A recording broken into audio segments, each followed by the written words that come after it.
Hello students, welcome to our YouTube channel geometry-school.in। एक बार फिर आप सबका स्वागत है मेरे साथ हमारे जीके के प्रीमियम मॉक में फॉर अपकमिंग एग्जामिनेशन यूपी सैनिक।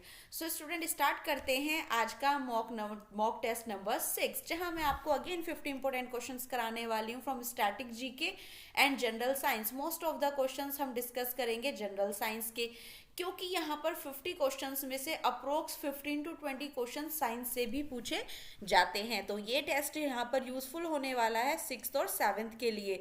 तो चलिए स्टूडेंट, स्टार्ट करते हैं हमारा आज का मॉक टेस्ट। स्टूडेंट, अगर आप तैयारी करना चाहते हैं for the next session of UP examination, तो आप हमारे ज्योमेट्री हॉस्टल में निश्चय बैच को ज्वाइन कर सकते हैं, जो हमारे टारगेट होगा यूपी सैनिक 6th, 7th एंड 9th के लिए। सो स्टूडेंट, बैचेस स्टार्ट हो चुके हैं। अगर आपके यंगर ब्रदर सिस्टर प्रिपरेशन करना चाहते हैं और वो स्पेशली यूपी सैनिक को क्रैक करना चाहते हैं, वैसे तो ज्योमेट्री स्कूल में ऑल इंडिया सैनिक school entrance exam, RIMC, RMS विद्या ज्ञान सबका प्रिपरेशन कराया जाता है, but this is for UP सैनिक एग्जामिनेशन निश्चय बैच। तो चलिए स्टूडेंट्स, स्टार्ट करते हैं। कोई भी इंफॉर्मेशन लेनी है आप इन नंबर पर कॉल कर सकते हैं। This is the one stop solution for entrance examination for school level. तो चलिए स्टार्ट करते हैं मेरे साथ आज की test series. And you know that कैसा पैटर्न है। आपको क्या करना है, आपको अपना पेन पेपर निकाल लेना है, मेरे साथ क्वेश्चंस को सॉल्व करना है और मुझे बताना है कि 50 में से आपके कितने क्वेश्चन आज यहाँ पर करेक्ट रहे और कितना आप यहाँ से इंप्रूव कर रहे हैं। कमेंट जरूर करें, वीडियो अच्छा लगे तो लाइक करें।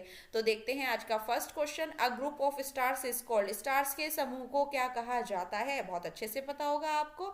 जल्दी से मुझे इसका आंसर बता दीजिए। सोलर सिस्टम, कॉन्स्टिलेशन, प्लैनेट्स या कॉमेट्स? तो ग्रुप ऑफ स्टार्स जो एक अपना पर्टिकुलर पैटर्न बना लेते हैं, जैसे कि आपका अर्सा मेजर, अर्सा माइनर और यहाँ पे आपका कैसोफिया, ओरियन, ये सब आपके क्या हैं? These are the constellations. तो यहाँ पर अर्सा मेजर को हम सप्तऋषि भी कहते हैं। तो ये सब क्या है? These are the group of stars और इन्हें ही क्या कहा जाता है? कॉन्स्टिलेशंस। तो बी यहाँ पर हो गया करेक्ट ऑप्शन, आपको मिलता है 1 मार्क। चलिए आगे बढ़ते हैं। Arthritis affects. आर्थराइटिस जब हमें होता है तो ये हमारे कौन से बॉडी पार्ट को अफेक्ट करता है? लंग्स को, आईज को, स्किन को या जॉइंट्स को? तो जल्दी से अपना आंसर चूज करेंगे और मुझे बताएंगे कि आर्थराइटिस में अफेक्ट बेसिकली होते क्या हैं। तो करेक्ट आंसर क्या है? जॉइंट्स। तो यहाँ पर ये हमारे जोड़ों का दर्द जो कहलाता है, बेसिकली उसको हम रूमेटॉइड आर्थराइटिस ही कहते हैं। तो इसे यहाँ पर हम साइंस लैंग्वेज में कहते हैं रूमेटॉइड आर्थराइटिस। और ये क्या किसको करता है? जॉइंट्स में पेन करता है। तो जहाँ हमारी कोई भी बोन होती हैं वो पर्टिकुलर जहाँ जुड़ती हैं, तो these points are known as joints और यहीं पर पेन कोज होता है आर्थराइटिस में। तो D is the correct answer. चलिए आगे बढ़ते हैं। Dash was the first man to land on moon surface. चांद की सतह पर पहुंचने वाले सबसे पहले व्यक्ति कौन थे? Rakesh Sharma, Sunita William, Kalpana Chawla, Neil Armstrong. तो करेक्ट आंसर यहाँ पर बच्चों क्या है? जुलाई 1961 में सबसे पहले लैंड पर मून रखने वाले अमेरिकन एस्ट्रोनॉट थे Neil Armstrong. D is the correct answer. चलिए नेक्स्ट क्वेश्चन देखते हैं। Which substance act like a fuel in driving the body. हमारी बॉडी को रन करने के लिए जो एक्ट करता है एज अ फ्यूल, क्योंकि फ्यूल क्या करते हैं? फ्यूल करते हैं एनर्जी प्रोडक्शन, हमें इनसे एनर्जी चाहिए। तो इनमें से कौन सा न्यूट्रिएंट है जो हमें एनर्जी प्रोवाइड कराता है? तो you have to choose the source of nutrient that provide energy, क्योंकि फ्यूल प्रोवाइड करेंगे एनर्जी। तो यहाँ पर हमें बॉडी को रन करना है तो हमें क्या चाहिए? C is the correct answer, carbohydrates. Fats और कार्बोहाइड्रेट हमें एनर्जी देते हैं in the form of ATP, adenosine triphosphate. तो यहाँ पर करेक्ट आंसर हमारा क्या हुआ? C is the correct answer, adenosine triphosphate. चलिए नेक्स्ट देखते हैं। विच इज द लार्जेस्ट और the biggest planet among these. इनमें से सबसे बड़ा साइज में प्लैनेट कौन सा है? Neptune, Venus, Jupiter and mercury. Very simple, जल्दी से बता देंगे। This is the correct sequence. Mercury, Venus, earth, Mars, Jupiter, Saturn, Uranus and Neptune. तो यहाँ पर ये हमारी 8 कंप्लीट हो गए हैं। आपको पता है 2006 के बाद से इंडियन इंटरनेशनल एस्ट्रोनॉमिकल यूनिट ने प्लूटो को क्या घोषित कर दिया है? Dwarf planet. तो अब ये ड्वार्फ प्लैनेट में आता है। तो this is the complete 8 planet of our solar system. तो इनमें से सबसे बड़ा प्लैनेट कौन सा है? हमारा जुपिटर सबसे बड़ा प्लैनेट है। तो C is the correct answer. चलिए आगे देखते हैं। The study of celestial objects and associated phenomena is called. हमारी जितनी भी कैलेस्ट्रियल ऑब्जेक्ट्स या हेवनली बॉडीज जिनको हम कहते हैं उनकी स्टडी करना और उनसे रिलेटेड फिनोमिना की स्टडी करना क्या कहलाता है? Celestrial study, solar study, astronomy और एस्ट्रोलॉजी। तो what will be the correct answer? जल्दी से अपना आंसर चूज करेंगे। और यहाँ पर सैटेलाइट्स, प्लैनेट्स, एस्टेरॉइड्स की स्टडी क्या कहलाती है? This is known as astronomy. Option C is correct. I hope ये क्वेश्चन भी आपको आता होगा। और बिल्कुल स्टूडेंट, ये क्वेश्चन आपके यूपी सैनिक लेवल के हैं। इसी तरह के एग्जैक्ट क्वेश्चन पूछे जाते हैं। इवन आरएमएस में, सैनिक में बिल्कुल वही क्वेश्चन आए हैं जो हमने अपनी सीरीज में यहाँ पर आपको शो किए थे। तो यूपी सैनिक के लिए इनमें से आप कोई भी जीके प्रीमियम छोड़ के ना जाए। बिल्कुल इसी तरह के मिलते जुलते ऑप्शन से मिलते जुलते क्वेश्चंस आपके आ जाते हैं कभी कभार, इसलिए मैं एक्स्ट्रा बातें भी आपको बताती चल रही हूँ। तो C is the correct answer for this question. Dash are the tiny bodies that move around the sun found in the orbit of Mars and Jupiter. यहाँ पर हमारा प्लैनेट था मार्स और ये जुपिटर। तो आपको पता है सभी प्लैनेट अपने ऑर्बिट में क्या करते हैं? अराउंड द सन ये रिवॉल्व करते हैं। तो यहाँ पर मार्स और जुपिटर प्लैनेट के बीच में जो यहाँ पर बेल्ट्स पाई जाती हैं वो किसकी बेल्ट होती है? तो ये एक टाइनी बॉडीज होती हैं made up of dust particle, लेकिन ये मार्स और जुपिटर के ही ऑर्बिट में पाई जाती है। What we call them? Asteroid, meteors, meteoroids या कॉमेट्स। तो बेसिकली सारी हमारी कैलेस्ट्रियल बॉडीज हैं जो हमारे सोलर सिस्टम में रिवॉल्व करती रहती है। तो यहाँ पर जो हमारा करेक्ट आंसर है वो क्या है? Asteroid. These are the tiny dust particle that are found in the belt of Mars and Jupiter, और ये यही पर्टिकुलर मिलती हैं। इसी तरह मेटियोर्स और कॉमेट्स होते हैं जो हमारे सन के, जब सन के पास ये मूव करते हुए चले जाते हैं तो टेल लाइक अपीयरेंस में आपने इन्हें बर्न करते हुए देखा होगा। तो यहाँ पर इसके लिए हुआ ऑप्शन ए करेक्ट। चलिए आगे बढ़ते हैं। Dash is the natural satellite of Uranus. Uranus की आपको पता है कि every planet, even mercury, Venus के पास अपनी प्लैनेट नहीं है, अपने क्या नहीं है? अपने सैटेलाइट नहीं है, नेचुरल सैटेलाइट नहीं है। जैसे कि हमारी अर्थ के पास अपना एक नेचुरल सैटेलाइट है, वी कॉल्ड इट मून। इसी तरह जुपिटर, सैटर्न, यूरेनस सबके पास अपने क्या है? 63, 76 सैटेलाइट्स हैं जो उनके चारों तरफ घूमती है। जैसे प्लैनेट सन के चारों तरफ घूमते हैं, इसी तरह सैटेलाइट जो है अपने प्लैनेट के चारों तरफ घूमती है। ये आर्टिफिशियल भी होती है, नेचुरल भी होती है। तो यूरेनस का कौन सा यहाँ पर नेचुरल सैटेलाइट है? टाइटन, टाइटेनिया, फोबोस या डिमोस। तो यहाँ पर जो हमारा करेक्ट आंसर है वो है titania. This is the natural satellite of Uranus. Titan की बात करें तो it is the natural satellite of Saturn, and Phobos and Deimos Mars के हैं। तो यहाँ पर जो हमारा करेक्ट आंसर हुआ वो है बी। यूरेनस की नेचुरल सैटेलाइट का नाम है Titania. Move on to the next question. Plant that grow in saline water और कोल्ड। जो plant saline water mean salty concentration में ग्रो होते हैं, what we call them? Halophyte, hydrophyte, mesophyte and thallophyte.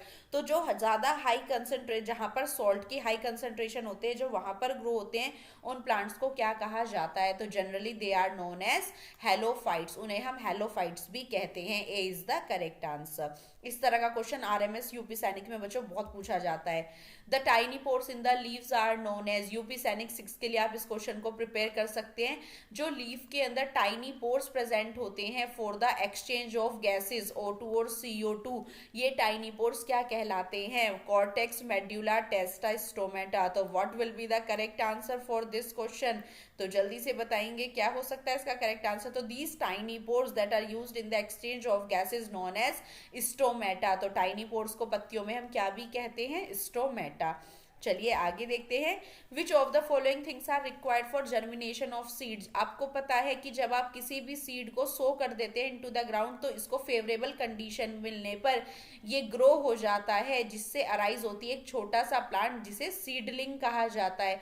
तो इसी तरह से ये सीडलिंग, अगर आपको सीड को बाहर ग्रो करनी है तो क्या क्या आपको चाहिएगा? Water, appropriate temperature, good quality of soil या ऑल ऑफ दीज। तो सारी ही कंडीशन आपको चाहिए या इनमें से एक दो कंडीशन आपको मिल जाए तो सीड आपका ग्रो हो जाएगा। तो क्या होंगी कंडीशन? All of these. क्योंकि कोई भी सीड अपनी डोरमेंसी, अपनी इनएक्टिव स्टेट से कब बाहर आता है? जब उसे ये सारी अप्रोप्रिएट चीजें मिल जाती हैं। तो D is the correct answer. Bile secreted by the liver is stored temporarily in, बच्चों बहुत इंपॉर्टेंट क्वेश्चन है। पहले तो यही कि लीवर क्या सिक्रीट करता है, तो लीवर सिक्रीट करता है एक जूस जिसे कहते हैं बाइल जूस। क्या करता है bile juice? This is help in the digestion of fats. जितना भी फैट्स का डाइजेशन होता है हमारी बॉडी में वो सब किसकी मदद से होता है? यहाँ पर पहले बाइल जूस की मदद से। तो ये जो बाइल जूस सिक्रीट होता है लीवर से, ये इसके बाद टेम्परेरीली कहाँ स्टोर होता है? पेंक्रियाज, गॉल ब्लैडर, लीवर या पायरोलस। तो कहां पर स्टोर होगा टेम्परेरी? जब तक इसकी नीड नहीं है it will store in the gall bladder. ये किस में स्टोर होता है? गॉल ब्लैडर में। बहुत इंपॉर्टेंट क्वेश्चन है। Which is the largest gland of our body? Liver is the largest gland. What do it do? It secrete the bile juice. What is the function of bile juice? That is the digestion of fats. और ये कहाँ store होता है temporarily? Gall bladder में। तो B यहाँ पर correct answer हुआ। चलिए नेक्स्ट क्वेश्चन देखते हैं। The longest river of peninsula India, पठारी क्षेत्र की भारत की सबसे लंबी नदी कौन सी है? Krishna, Kaveri, Narmada, Godavari. What will be the correct answer for this question? And the correct answer will be Godavari, जिसे क्या भी कहा जाता है? It is also known as Dakshin Ganga. कहाँ से ओरिजिनेट होती है? नासिक, महाराष्ट्र से। तो कहाँ से ओरिजिनेट होती है ये? नासिक, महाराष्ट्र। बहुत इंपॉर्टेंट क्वेश्चन है कि हमारे इंडिया की, पेनिनसुलर इंडिया की सबसे लंबी नदी कौन सी है? यहाँ पर जो सबसे लंबी नदी है वो है हमारी गोदावरी। और नॉर्थ इंडिया की सबसे लंबी नदी है, भारत की सबसे लंबी नदी यहाँ पर क्या है? गंगा। तो यहाँ पर गोदावरी कहाँ से ओरिजिनेट होती है? महाराष्ट्र, नासिक से। और इसे दक्षिण गंगा भी कहा जाता है। D is the correct answer. चलिए नेक्स्ट क्वेश्चन देखते हैं। पुअर कंडक्टर्स आर, इनमें से पुअर कंडक्टर्स क्या है? पुअर कंडक्टर्स मीन्स जो अपने अंदर से हीट और करंट को पास नहीं कर सकते। They are known as the poor conductor of heat and electricity. Plastic, cloth, wood या ऑल ऑफ दीज। तो इनमें से हीट और करंट किस में से पास नहीं हो सकता? तो ऑल दीज आर इंसुलेटर्स। और इंसुलेटर्स क्या होते हैं? इनको हम पुअर कंडक्टर्स भी बोलते हैं और इंसुलेटर्स भी। तो all of these is the correct answer. D is the correct option. चलिए नेक्स्ट क्वेश्चन देखते हैं। Which of the river called the male river in India? जबकि स्टूडेंट्स आपको पता है नदियां जो होती हैं वो स्त्रीलिंग के रूप में देखी जाती हैं। तो यहाँ पर एक रिवर है जिसको हम मेल रिवर कंसिडर करते हैं, मीन्स पुलिंग में गिनते हैं। तो वो कौन सी रिवर है? गोदावरी, गंगा, ब्रह्मपुत्र, कावेरी। तो एज द नेम सजेस्ट, तो यहाँ पर ब्रह्मपुत्र को इंडिया में मेल रिवर भी कहा जाता है। ब्रह्म जी, क्योंकि माना जाता है कि इसको ब्रह्मपुत्र ने ओरिजिनेट किया था, तो मेल रिवर इसे ही कंसिडर किया जाता है। तो C is the correct answer. From origin to delta the Brahmaputra transverse, जहां से निकलती है ब्रह्मपुत्र वहां से अपने डेल्टा तक, सुंदरबन में अपना गंगा ब्रह्मपुत्र डेल्टा बनाती हैं, वहां तक पहुंचने तक ये यहाँ कहाँ पास होती हैं? Tibet, India and Bangladesh, Tibet, China and Myanmar, Bhutan, Nepal and India, none of these. तो कहाँ से आती है हमारी ब्रह्मपुत्र? तिब्बत, जहां पे ये किस नेम से जानी जाती है? सेंगपो। तो यहाँ पर उसके बाद ये अरुणाचल प्रदेश से इंडिया में एंट्री करती है और फिर बांग्लादेश में ये जमुना के नाम से क्या कर जाती है? बे ऑफ बंगाल में फॉलो कर जाती है। तो ब्रह्मपुत्र तिब्बत से निकलकर इंडिया में एंट्री करके बंगाल से होते हुए बांग्लादेश में जाती है। तो C is the correct answer. चलिए आगे देखते हैं next question. The Tibetan river Tsangpo enter India through the state. अब बच्चों आप इसका आंसर दे सकते हैं कि जो तिब्बतन रिवर है जिसे सैंगपो मीन्स भारत में इसे ब्रह्मपुत्र भी कहा जाता है, ये इंडिया में कहाँ एंट्री करती है? तो ये तो आपको अब पता चल गया, अरुणाचल प्रदेश, आसाम, मणिपुर या नागालैंड। तो what is the correct answer? Option A is correct. चलिए नेक्स्ट क्वेश्चन देखते हैं। What name does the Brahmaputra take at is discharge into the bay of Bengal? जब ये बे ऑफ बंगाल में गिरती है तो किस नाम से गिरती है? गंगा, जमुना, पद्मा या मेघना? तो किस नाम से ये फॉलो होती है? By the name Jamuna. Jamuna के नेम से ये क्या करती है? एंट्री करती है into the bay of Bengal. और गंगा का नेम हो जाता है पद्मा बांग्लादेश में। तो बी जमुना के नेम से ये फॉलो करती है into the bay of Bengal. तो बी यहाँ पर करेक्ट आंसर है कि ब्रह्मपुत्र जब गिरती है बे ऑफ बंगाल में तो किस नाम से? तो जमुना। तो इज द करेक्ट आंसर। चलिए नेक्स्ट देखते हैं। Rhino horn is made up of. Rhinoceros का जो वन हॉर्न राइनोसोर्स होते हैं तो बेसिकली जो उनका वो सींग होता है वो किसका बना होता है? केराटिन, प्रोटीन, इलास्टिन, कोलेजन या फिब्रोइन। तो what will be the correct answer? Basically ये क्या होते हैं? ये उनके कॉम्पैक्टेड हेयर होते हैं। जो कॉम्पैक्टेड हेयर इकट्ठे हो जाते हैं, हेयर में बच्चों कौन सा प्रोटीन होता है? Keratin protein. तो आप इससे याद रखेंगे कि राइनोसोर का जो हॉर्न होता है वो कॉम्पैक्टेड हेयर होते हैं बेसिकली, और वो किसके बने होते हैं? केराटिन के। तो A is the correct answer.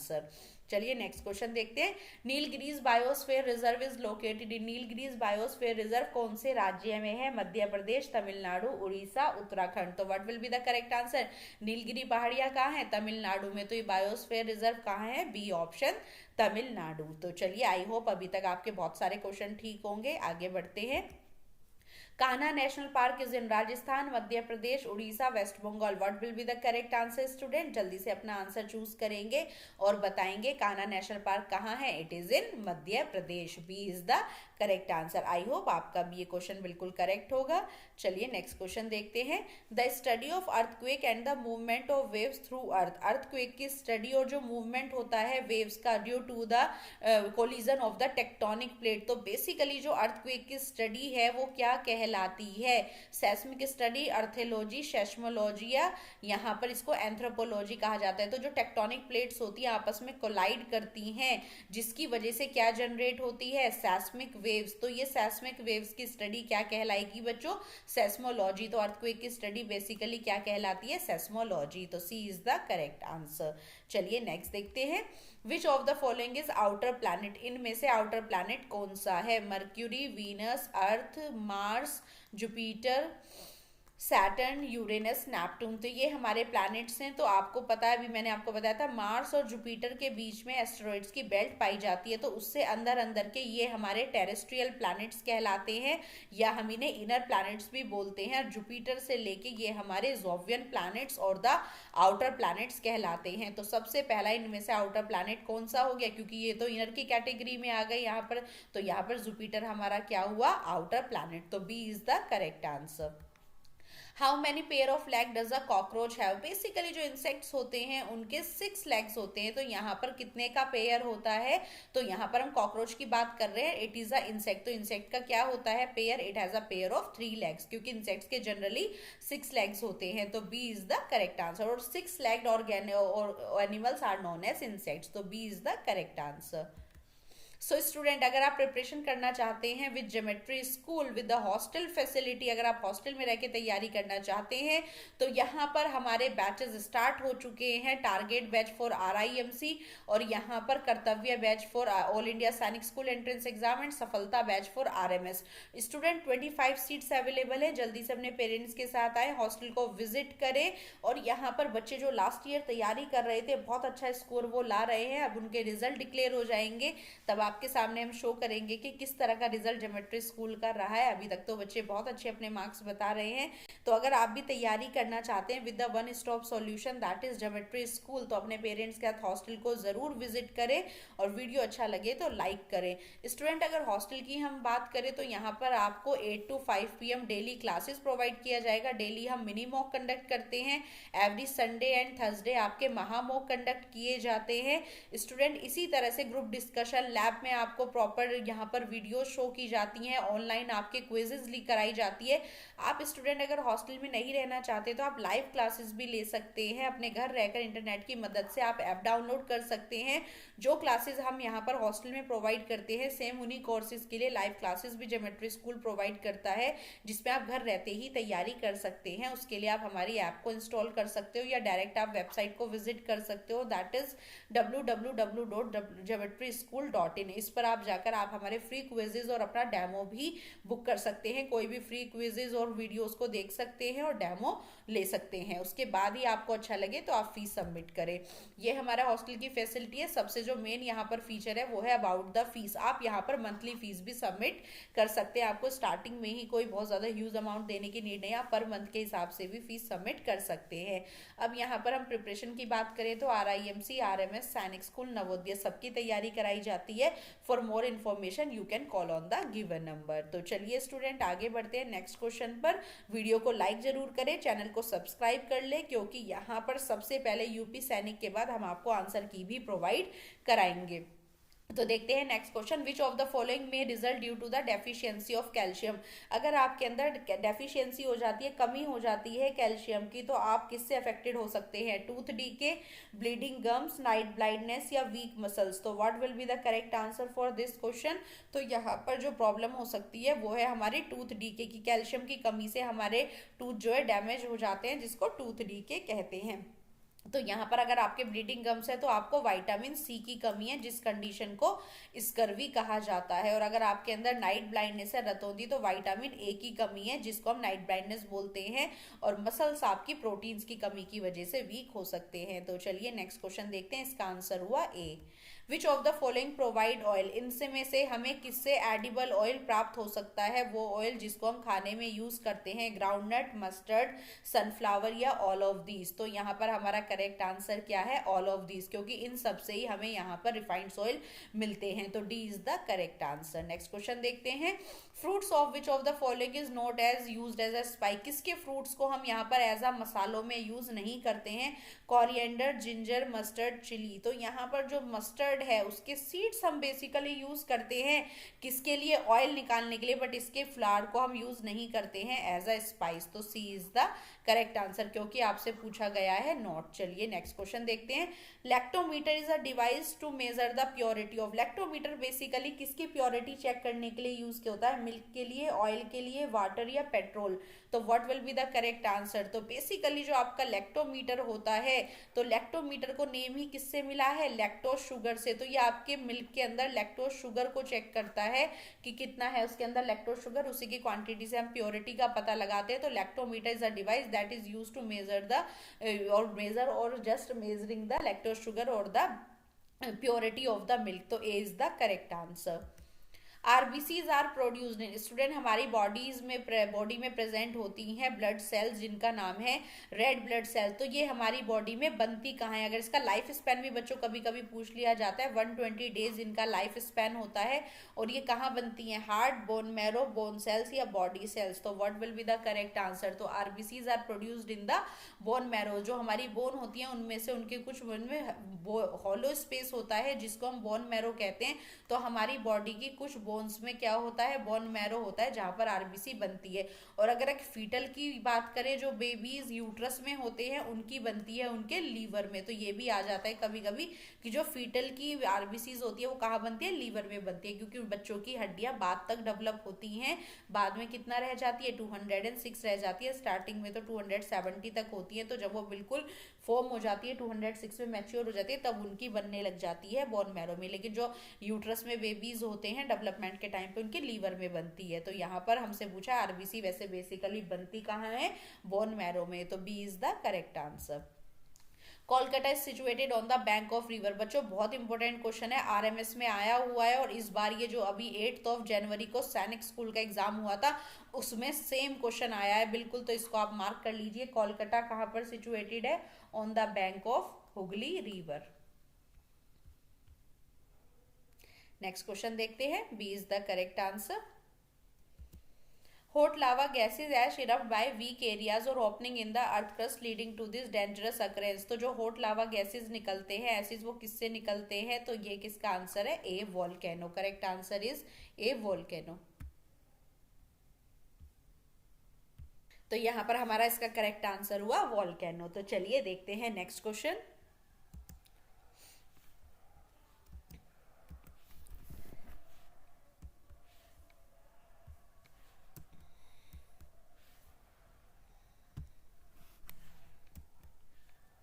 Albert Einstein won Nobel prize for, Albert Einstein को किसके लिए नोबेल प्राइज मिला था? केमिस्ट्री, लिटरेचर, फिजिक्स या पीस। तो एल्बर्ट आइंस्टीन की जो भी इन्वेंशन है वो किसको लेके? फिजिक्स में है। तो इनको लिए जो नोबेल प्राइज मिला था वो किस में?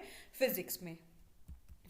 Only planet not named after God, God के बाद जिसका जो मतलब जो भी यहाँ पर प्लैनेट है सभी को बेसिकली, जैसे बृहस्पति हो गया, बुध देवता हो गया, लेकिन कौन सा प्लैनेट है जिनका नाम यहाँ पर गॉड के नेम पर नहीं है? वीनस, मार्स, अर्थ या जुपिटर। तो पृथ्वी जो नेम है यहाँ पर वो गॉड के नेम पर नहीं दिया गया है। तो C is the correct answer. An audiometer measure, audiometer basically क्या मेजर करता है? साइट, हियरिंग, टेस्ट या स्पीसीज। तो यहाँ पर स्पीच, तो ऑडियोमीटर, ऑडियो मीन्स यहाँ पर हम हियरिंग की बात करते हैं, ऑडियो का मीन्स सुनना। तो यहाँ पर हियरिंग के लिए हम क्या यूज करते हैं? Device that is known as audiometer. B is the correct answer. The disease kwashiorkor and marasmus are cause due to the deficiency. जो क्वाशिकोर और मेरास्मस होता है बेसिकली इसमें बहुत वीक हो जाते हैं बच्चे, बहुत ज्यादा माल न्यूट्रिशन के शिकार हो जाते हैं। तो ये किसकी कमी की वजह से होता है? Vitamin E, iodine, calcium, protein. तो यहाँ पर हमारी बॉडी में किसकी कमी हो जाती है? प्रोटीन की। D is the correct answer. Lightest gas, सबसे हल्की जो गैस है वो कौन सी है? ऑक्सीजन, नाइट्रोजन, हाइड्रोजन या कार्बन डाइऑक्साइड? तो अगर आप पीरियोडिक टेबल देखेंगे तो सबसे पहले जो हमारी इनर्ट गैस आती है दैट इज हाइड्रोजन गैस। तो यहाँ पर जो सबसे लाइटेस्ट गैस मानी जाती है, नंबर ऑफ प्रोटॉन और जो यहाँ पर न्यूट्रॉन होते हैं वो सबसे कम इसी में होते हैं, तो C is the correct answer.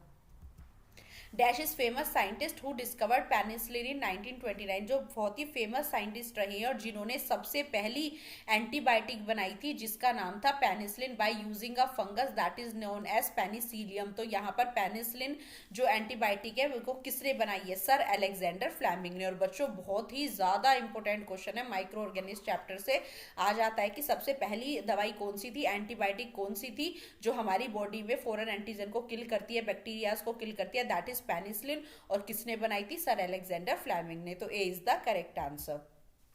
Biotic refers to, biotic means जो चीजें ओरिजिनेट हुई है फ्रॉम लाइफ। तो लाइफ किससे हो रही है? यहाँ पर लिविंग थिंग। तो बायोटिक हमारा जो इकोसिस्टम होता है उसमें हमारे दो तरह के कंपोनेंट होते हैं। फर्स्ट वन इज यहाँ पर biotic, second one is abiotic. तो बायोटिक की अगर हम बात करें तो वो चीजें जैसे कि हमारा plant, animals, micro organism. Abiotic की हम बात करें तो सॉइल, लैंड, यहाँ पर temperature, pressure, wind, all these are the abiotic component. तो बायोटिक रेफर यहाँ पर होता है जो चीजें डिराइव्ड हुई है फ्रॉम लिविंग बींग्स। तो B is the correct answer. The gas predominantly responsible for global warming, हमारा ग्लोबल वार्मिंग के लिए जो कुछ ग्रीन हाउस गैसेज होती है जिनकी वजह से हमारा जो ग्लोब है वो वार्म अप हो जाता है, और it is the increase in the temperature of the earth atmosphere. तो यहाँ पर जो इंक्रीजिंग होता है अर्थ टेम्परेचर का वो बेसिकली इंक्रीज हो जाता है। तो ये किसकी वजह से? Due to the carbon dioxide, जो क्या करती है? हीट रेडिएशन को ट्रैप कर लेती है, वापस नहीं जाने देती इनटू द एटमोस्फेयर, जिसकी वजह से ग्लोबल जो है वार्म हो जाता है। तो A is the correct answer. चलिए नेक्स्ट देखते हैं। We use decibel to measure, decibel यहाँ पर किसको मेजर, ये यूनिट किसको मेजर करने में काम आती है? Cloth, distance, sound, water. तो डेसिबल जो यूनिट होती है जैसे 10 डेसिबल, 20 डेसिबल, तो बच्चों डेसिबल बेसिकली यूज होती है for the loudness of sound. तो ये किसको मेजर करती है? साउंड को मेजर करती है कि साउंड कितनी लाउड है। तो C is the correct answer. Kelvin is unit related to, Kelvin किसके मापन में यूज होती है? Speed, density, temperature, humidity. What will be the correct answer for this question? Basically जो कैल्विन यूनिट है वो टेम्परेचर के लिए, क्योंकि टेम्परेचर के लिए डिग्री सेल्सियस भी होती है, फ़ारेनहाइट भी होती है और कैल्विन। तो these three are the temperature unit. तो C is the correct answer. The first women to go to space in into 1963, सबसे पहली वुमेन, अभी हमने बात करी थी मून की, लेकिन अब हम बात करें स्पेस में, जैसे कल्पना चावला गई हैं, सुनीता विलियम्स गई हैं। तो सबसे पहली महिला जो 1963 में स्पेस में गई थी वो थी वैलेंटीना टेरेस्कोवा। तो A is the correct answer. Which day celebrated as the world environment day, विश्व पर्यावरण दिवस हम कब मनाते हैं? और बच्चों ये डे बहुत ज्यादा इंपॉर्टेंट है क्योंकि यूपी सैनिक आरएमएस में एवरी ईयर डे पर भी क्वेश्चन जरूर आता है, चाहे इंटरनेशनल डेज हो या वर्ल्ड डेज हो, लेकिन ये उनमें से अमंग दम वेरी इंपॉर्टेंट क्वेश्चन है। तो 5 जून को हम एवरी ईयर क्या मनाते हैं? World environment day. C is the correct answer. What time of the day do malaria mosquito bite, जो मलेरिया के मॉस्किटो होते हैं, कौन सी होती है मलेरिया की vector? Female Anopheles mosquito. Female Anopheles mosquito किस टाइम पर बाइट करते हैं? तो they bite between the 9 PM and 4 AM के बीच में ये बाइट करते हैं। तो B is the correct answer. In which of the following the speed of sound is maximum, सबसे ज्यादा तेजी से आवाज कब आएगी? सॉलिड में, लिक्विड में या गैस में, वैक्यूम में? तो सबसे ज्यादा जो आवाज गूंजती है वो किस में गूंजती है? सॉलिड में। तो सॉलिड यहाँ पर क्या है? Water, vacuum, steel. तो स्टील क्या है? एक सॉलिड मटीरियल है। तो C is the correct answer. सबसे ज्यादा जो साउंड आती है वो किस में आती है? सॉलिड में, उससे कम लिक्विड में, उससे कम गैस में और सबसे कम वैक्यूम में। तो C is the correct answer. Which of the following is the main pollutant gas, इनमें से मेन पॉल्यूटेंट गैस कौन सा है? Hydrogen, sulphur dioxide, helium, nitrogen. बच्चों हाइड्रोजन, हीलियम, नाइट्रोजन तो हमारी इनर्ट गैस है, जल्दी से रिएक्ट नहीं करती है, but sulphur dioxide is the most polluting gas, जो कहाँ से? ऑयल रिफाइनरीज से, मथुरा पेपर इंडस्ट्रीज से लिबरेट होती है। और यहाँ पर जो आपके डीजल, पेट्रोल होते हैं उनके इनकम्प्लीट कंबशन से भी सल्फर डाइऑक्साइड निकलती है, जो कि एक हार्मफुल गैस है, जो रेस्पॉन्सिबल है फिर किसके लिए? जब ये वाटर से रिएक्ट कर जाती है तो सल्फ्यूरस एसिड बनाती है, और जो जो मेन कंपोनेंट है किसका, एसिड रेन का, सल्फ्यूरस एसिड। तो यहाँ पर ये क्या करता है, एसिड रेन कोज करता है जब ये सल्फर डाइऑक्साइड वाटर के साथ रिएक्ट करती है। तो B is the correct answer, this is the main pollutant gas among these. Light year is the unit of, बच्चों बहुत इंपॉर्टेंट क्वेश्चन है। लाइट ईयर बेसिकली बहुत दूर के डिस्टेंस नापने के लिए काम आता है। बहुत दूर के कौन से, हमारी हेवनली बॉडीज के, अगर हम अर्थ से डिस्टेंस नापते हैं, मून का, सन का, तो हम इसको नापेंगे लाइट ईयर में। तो ये डिस्टेंस को नापती है। तो किसकी यूनिट है, मापन किसका, ये डिस्टेंस का। C is the correct answer. The joint where our neck joint the head, जहां से हमारी नेक जो है हेड को जॉइंट करती है, तो ये कौन से जॉइंट कहलाते हैं, ball and socket joint, pivotal joint, hinge joint या फिक्स। तो ये जॉइंट्स कहलाते हैं हमारे पाइवोटल जॉइंट, जो हमारी नेक को, आपको पता है कि नीचे को हो सकता है, ऊपर हो सकता है, बट फुल साइड रोटेट नहीं हो सकता। जहां से जैसे शोल्डर आपका पूरा रोटेट हो सकता है, तो वहां पर हमारे बॉल एंड सॉकेट जॉइंट होते हैं। तो B is the correct answer, pivot joint. Which is not a part of flower, इनमें से फूल का पार्ट क्या नहीं है, सैपल, स्टेमन, पिस्टिल या लीफ। तो बच्चों अगर हम फ्लावर की बात करें तो पिस्टिल हमारा फीमेल रिप्रोडक्टिव पार्ट होता है, स्टेमन हमारा मेल रिप्रोडक्टिव पार्ट होता है, सेपल्स हमारे ग्रीन पार्ट होते हैं जिसके अंदर हमारा फ्लावर बंद रहता है, और पेटल्स हमारा कलरफुल पार्ट होता है। लेकिन लीफ जो होती हैं वो हमारा क्या है, फ्लावर का पार्ट नहीं है। तो यहाँ पर D is the correct option, leaf यहाँ पर फ्लावर का पार्ट नहीं है। तो चलिए नेक्स्ट क्वेश्चन देखते हैं। Which of the following is use to make cement and concrete, cement और कॉन्क्रीट किसको यूज करके बनाया जाता है, ये बनाए जाते हैं लाइमस्टोन पत्थर से। A is the correct answer. Which of the following one is damaged by CFC, chlorofluorocarbon. Basically क्या है, एक बहुत ही ज्यादा हार्मफुल यहाँ पर गैस है, जो बेसिकली पहले रेफ्रिजरेटर में और AC में यूज की जाती थी, अब नहीं यूज की जाती है। जब SFC यूज हम करते हैं तो ये सबसे ज्यादा डैमेज किसको करती है, ग्लास को, सॉइल को, वाटर को, ओजोन लेयर को। तो आपको पता है कि ओजोन परत जो हमें किससे बचाती है, अल्ट्रा वायलेट रेस से बचाती है, उसको इफेक्ट करती है हमारा कौन, CFC। तो D is the correct answer. Ozone layer को ये क्या करती है, डिग्रेड करती है, जिसकी वजह से सन से आने वाली हार्मफुल UV रेज हमें अफेक्ट करती है। तो D is the correct answer. Certain kind of fish give us oil which have dash value, कुछ मछलियों के लीवर से हमें ऑयल मिलता है जिसकी क्या वैल्यू होती है, पोचर्स, एग्रीकल्चर या मेडिसिनल वैल्यू। तो वो ऑयल कैसे यूज किए जाते हैं, एज अ मेडिसिन। तो they have a medicinal value. तो C is the correct answer, यहाँ पर इसका आंसर हुआ C. So student these your today's 50 question. जल्दी से मुझे बताएंगे कमेंट सेक्शन में आपका स्कोर कितना है। And thanks for watching. Video अच्छा लगे तो लाइक जरूर करें, कमेंट सेक्शन में मुझे अपना स्कोर जरूर बताएं, और बच्चों चैनल को कर लीजिए सब्सक्राइब, क्योंकि इस तरह के GK क्वेश्चंस आपको हमारे YouTube चैनल पर मिलते रहेंगे। Thanks for watching, bye bye.